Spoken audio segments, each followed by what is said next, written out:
aquela hora eu perdi. Mas como tá continuando o jogo, olha que jogo bonito, opa, vai acertar em mim. Perdeu. Aí que voltou o jogo, a jogada mais bonita.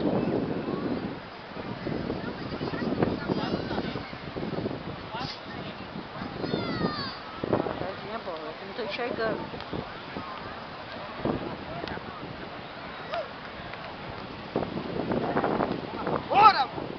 A bola foi parar longe, ó.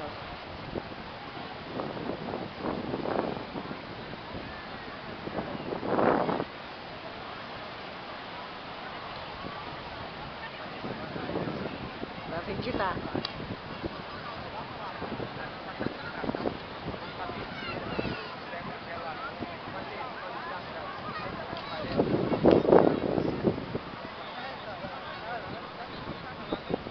Rodrigo, faz uma jogada bonita aí, né? Que eu tô filmando, né?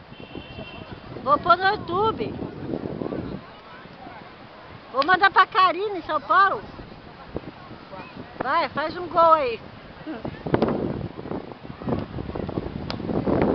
Ó, ó, ó.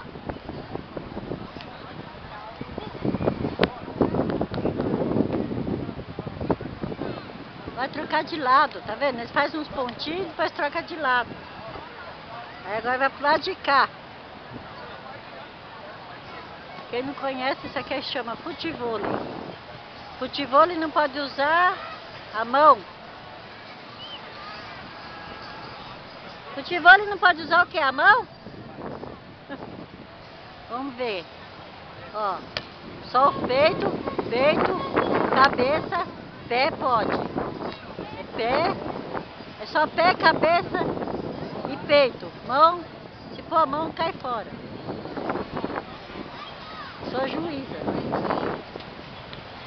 A bola tá lá.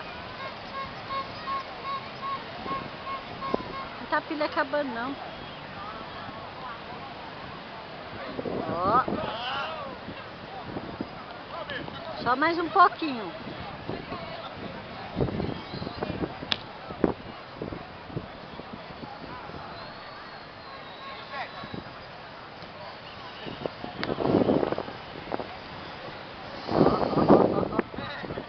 Desse jeito não dá, tô filmando.